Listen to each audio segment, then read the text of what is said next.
Bir neçə gündür ölkədə şaxtalı hava şəraiti müşahidə edilir. Bəzi vətəndaşlar bu ilki soyuqları keçən illərlə müqayisədə daha dözülməz hesab edirlər.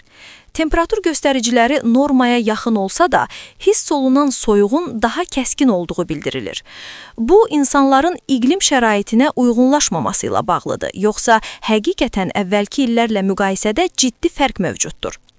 Globalinfo.az-a danışan ekoloq Qorxmaz İbrahimli bildirib ki, bu ilki soyuqların keçən illə müqayisədə fərqli olduğunu demək olmaz. Aylıq və gündəlik normaya uyğun hava şəraiti belə insanlar arasında çaşqınlıq yarada bilər. Hesab edirəm ki, bu daha çox maddi, mənəvi və psixoloji durumla bağlıdır. Ümumilikdə hazırki temperatur qış üçün normaldır. Gözlədiyimiz yağıntılar az da olsa müşahidə edildi. Ötən illərlə müqayisədə ciddi fərq yoxdur. Ekoloq qeyd edib ki, Bakı şəhəri ilə bütün bölgələri müqayisə etmək düzgün deyil.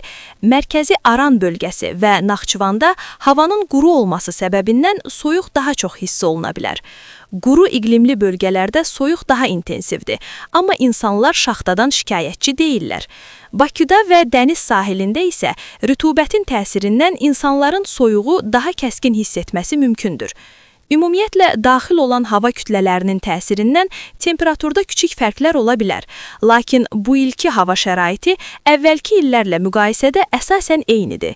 Əsas məsələ odur ki, insanlar sağlamlıqlarına diqqət etsinlər, düzgün qidalanmağı və sağlam yaşam tərzini seçsinlər.